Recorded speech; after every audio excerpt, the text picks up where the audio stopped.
Enter Malcolm, Macduff, and Seward.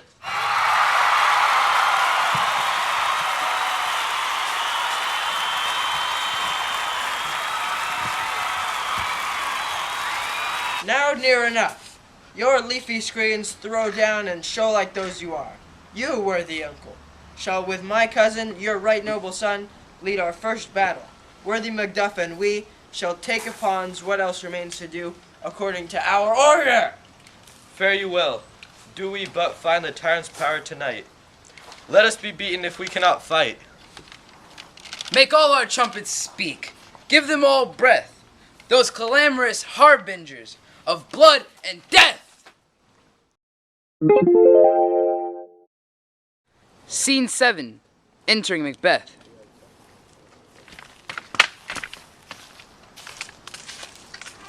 They have tied me to a stake. I cannot fly, but bear-like I must fight the course. What's he that was not born of woman? Such a one I am to fear or none. What is thy name? Thou shalt be afraid to hear it. Now thou call thyself an odder name than any in its help. My name's Macbeth. The devil himself could not pronounce a title more hateful than mine you. No, nor more fearful. Thou liest, I wore a title, my sword I'll prove the lie, thou you speakest.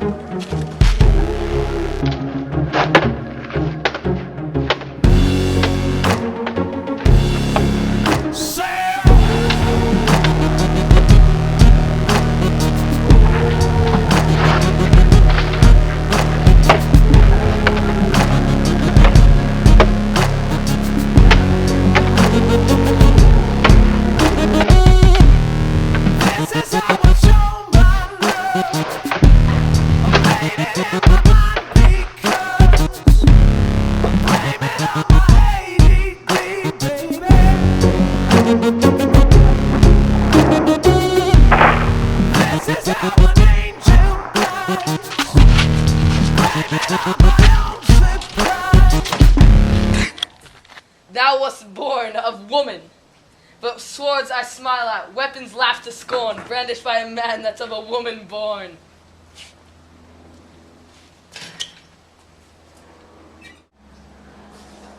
Alarums! Enter Macduff!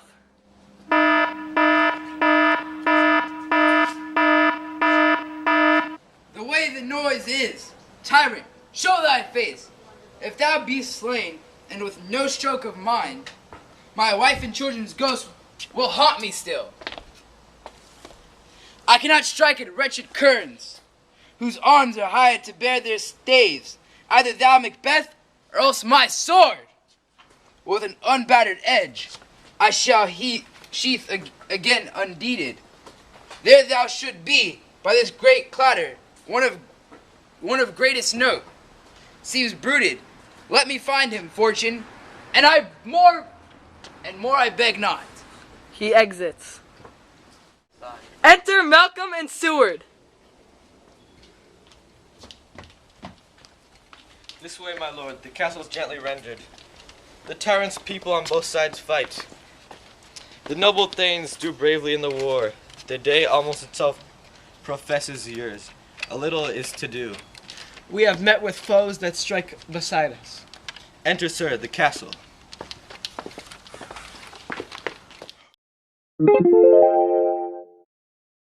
Scene 8. Enter Macbeth. Why should I play the Roman fool and die on mine own sword? While I see lives, the gashes do better upon them.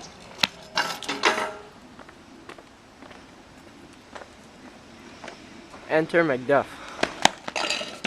Turn, hellhound, turn! Of all men else I have avoided thee, but get thee back, my soul is too much charged with bloody of thine already. I have no words. My voice is in my sword, thou bloodier villain, than terms can give thee out. Everybody was kung fu fighting.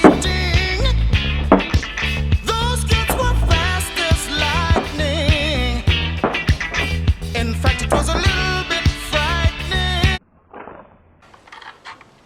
Thou losest labor, as easy mayst thou the entrenchant air, with thy keen sword impress as make me bleed. Let fall thy blade on vulnerable crest.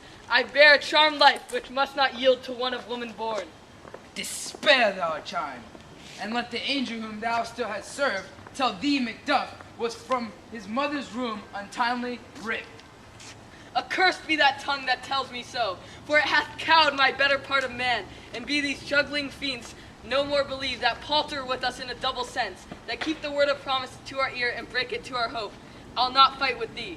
Then yield thee, cowards, and live to be the show and gaze o'er the time. We'll have thee as our rare monsters are, painted upon a pole and underwrit, here may you see the tyrant.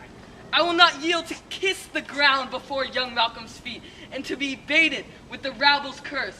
Though Burnham would be come to Dunsinane, and thou opposed, being of no woman born, yet I will try the last before my body I throw my warlike shield. Lay on, Macduff, and damned be him that cries first. Hold, enough! Till the lights go out, till my leg give out. Can't shut my mouth, till the smoke clears out. Am I high? I'ma rip this shit till my bone holla. Till the roof comes on, till the lights go out. Till my leg give out. Can't shut my mouth, till the smoke clears out. Am I high? I'ma rip this shit till my bone holla. I would the friends we miss were safe arrived. Some must go off, and yet by these I see so great a day, as this is cheaply bought. Macduff is missing, and so is your noble son. Your son, my lord, has paid a soldier's debt. He only lived but till he was a man, the which no sooner had his prowess confirmed in the unshrinking station where he fought, but like a man he died. Then he is dead. Aye, and brought off the field. Your cause of sorrow must not be measured by his worth, for then it hath no end. Had he his hurts before? Aye, on the front. When then God's soldier be he, had I as many sons as I have hairs, I would not wish them to a fairer death, and so his kneel is knolled. His worth more sorrow, and that I'll spend for him. He's worth no more. They say he parted well and paid his score, and so God be with him. Here comes newer comfort.